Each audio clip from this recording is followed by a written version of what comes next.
Hi friends, आता आपण शिकूया fun with line third lesson. Line सोबत गंमत. इथे आपण शिकणार आहोत straight line and curve line. आता स्ट्रेट लाईन कशाला म्हणायचं आणि कर्व लाईन कशाला म्हणायचं. आता ही आपल्याकडे एक दोरी आहे, तर या दोरीला आपण दोन्ही हाताने असं घट्ट पकडलं. घट्ट पकडल्यावरती ही जी लाईन तयार झाली याला म्हणायचं स्ट्रेट लाईन, बरोबर. आणि हीच दोरी आपण जर लूज सोडली, अशी लूज सोडली तर याला म्हणायचं कर्व लाईन. ही अशी कर्व जाते, बरोबर. स्ट्रेट लाईन ही सरळ असते, एकदम स्ट्रेट सरळ रेषेत असते, सरळ रेषा किंवा straight line.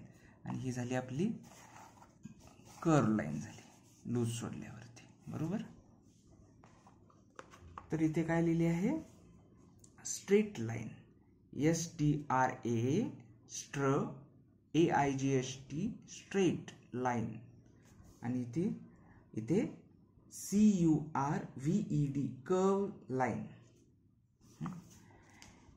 If we hold the ends of a string in our two hands, आपल्या दोन हातामध्ये स्ट्रिंग म्हणजे दोरीचे दोन टोके, दोन त्याचे एंड्स जर आपण पकडले आणि pull it and hold it tightly, त्याला आपण टाईट असं पकडलं जोरात, तर काय होते, we get a straight line. आणि ही स्ट्रेट लाईन मिळते.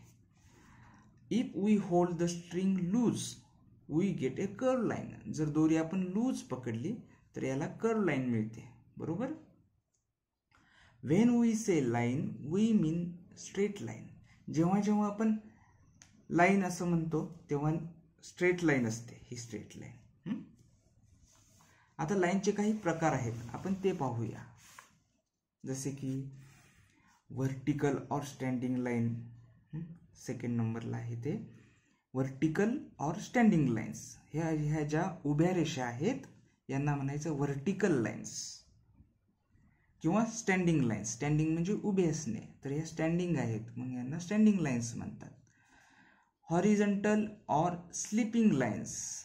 आता हॉरिझॉन्टल म्हणजे आडव्या, या आडव्या आहेत, किंवा यालाच काय म्हणतात स्लिपिंग लाईन्स. आपण झोपलेल्या, म्हणजे आपण जेव्हा झोपतो ना तेव्हा असं आडवं झोपतो ना, म्हणून याला स्लिपिंग लाईन्स म्हणतात.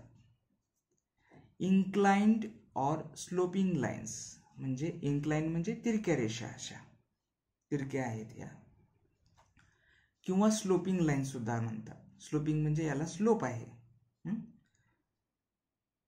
जसे की आपली स्लाइड असते म्हणजे घसरगुंडी, त्याच्यावरती अशा ह्या तिरक्या असतात. Okay, bye.